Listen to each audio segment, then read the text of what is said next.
right, so I think I got my audio going and I got my screen record going. So uh, we're gonna we're gonna go through this. So this is my survey research presentation. I did it on social media and its impact on news, and of course, it's by none other than me. Uh, and let's just get into it. So his first three sets of questions all came from the same source, of course. And this first question that was asked in the survey was, how well do you think each of the following statements describe social media? Um, and I'll go through and read it real quick because it's a mouthful. Sorry. Social media makes people think that they are making a difference when they really aren't. Social media makes it easier to hold powerful people accountable for their actions. Social media highlights important issues that might not get a lot of attention otherwise. Social media distracts people from the issues that are truly important, and social media helps give a voice to underrepresented groups. The big takeaway I feel from these, I don't know, I can't figure out how to do the pen. But anyways, the big takeaway from this one, I feel like, is the scores and the in what people rated as very well when describing social media, and that was social media makes people think they're making a difference, and then social media distracts people from issues that are truly important. Those two scored highest in this category, which is kind of alarming. So, not a whole lot of faith in social media there. Our second one, which came from the same survey, was, have you done any of the following activities on social media in the past year? I should note that all of this came from 2018, so this does not account for what happened in 2020, though I would imagine it would be very similar. And the options were, change your profile picture to show your support for a cause, use hashtags related to a political or social issue, taking part in a group that shares an interest in an issue or cause, and encourage others to take action on issues that are important to you.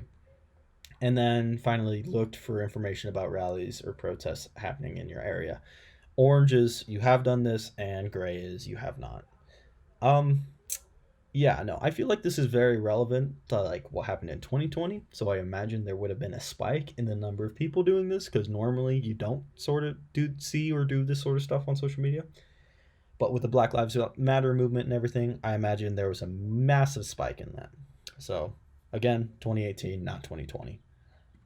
And then our last question here, in general, how important, if at all, do you think social media is today when it comes to the following things?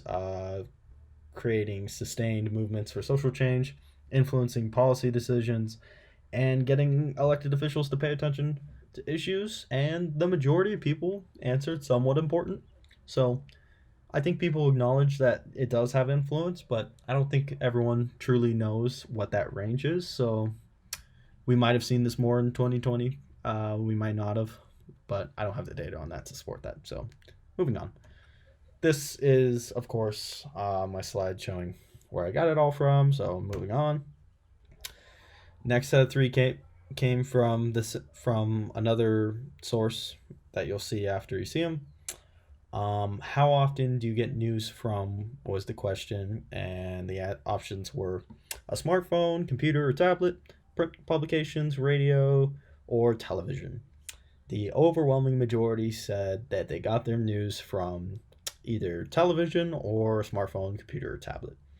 And a good amount of people said that they either never or rarely get news from print or radio, which is understandable.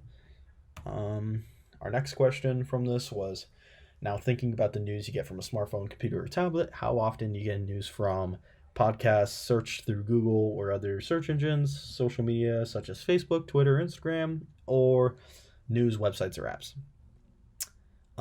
Surprise, surprise, there aren't a whole lot of people listening to podcasts.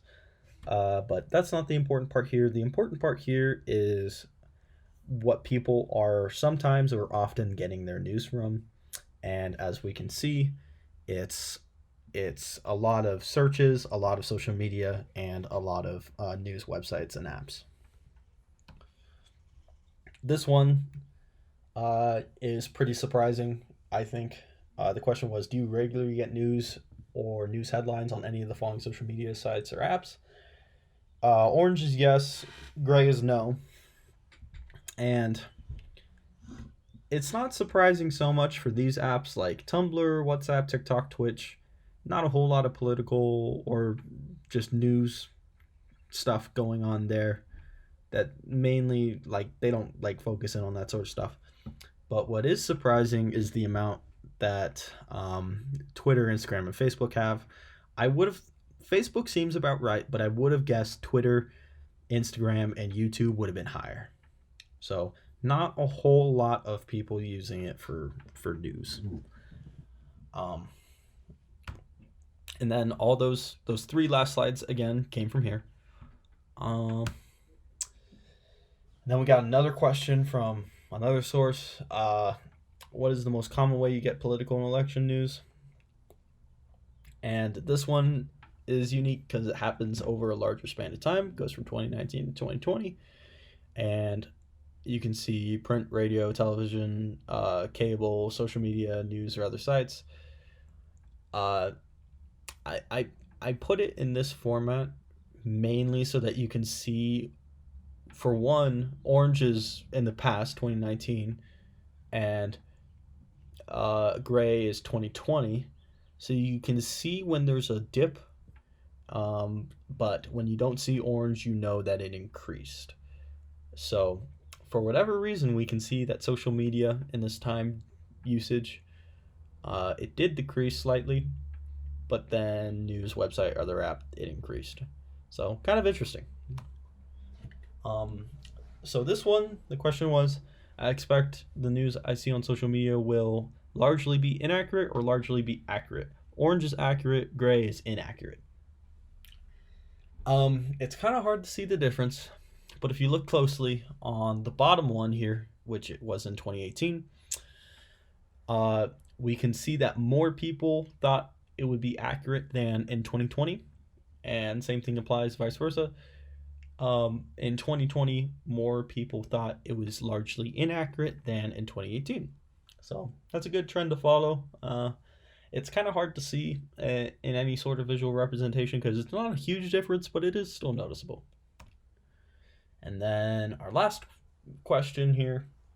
Overall, would you say news on social media has not made much of a difference, made you more confused about current events, or helped you better understand current events? Again, this one takes place from 2018 to 2020. 2020 is red, 2019 is gray, 2018 is orange. The big thing here is this middle graph, or this middle section, where people are saying that social media has made you more confused about social events for whatever reason. There was a large spike in people confused by social media. Not a whole lot of people saying it's made a huge difference, and then and yeah, as we can see, less people have better understandings nowadays for whatever reason. Social media is causing this. And again, these last three questions came from here. And just some final thoughts. Social media is slowly taking over, and it is slowly growing, and more people are using it as a primary source for news and media and stuff like that. But at the same time, distrust in social media is still growing, still on the rise, as we can see, which is alarming, and I don't know how you would address that or fix it, because most social media is just people individually posting, so you can't really control that. So yeah, people are losing their faith in it. Another interesting point I thought should have been mentioned was that large platforms have more influence. As we can see, if we go back to a couple slides to here, or wait, no, went too far. Here, we can see that Facebook has the most users regularly getting news. So if that tells you anything, it probably tells you that Facebook has a lot of control over that. So you might want to be worried about that. And then another interesting point, impact is becoming more negative than positive. If we go back again to here, or wait, here. Yeah, more people are saying that social media has become a distraction and it isn't addressing the right problems, and there are a lot of people who think they're making a difference, but they really aren't. So that's how people are viewing it as now. And then, yeah, that being said, that was a lot of negative stuff I threw at you. That being said, it still can promote positive social change and promote healthier policies. I think that's very obvious with what's happened in the last year with the Black Lives Matter movement and all of that. Social media has made a monumental impact on that. I don't think I don't think the movement would have ever taken off the ground if it weren't because of Facebook, Instagram, Twitter.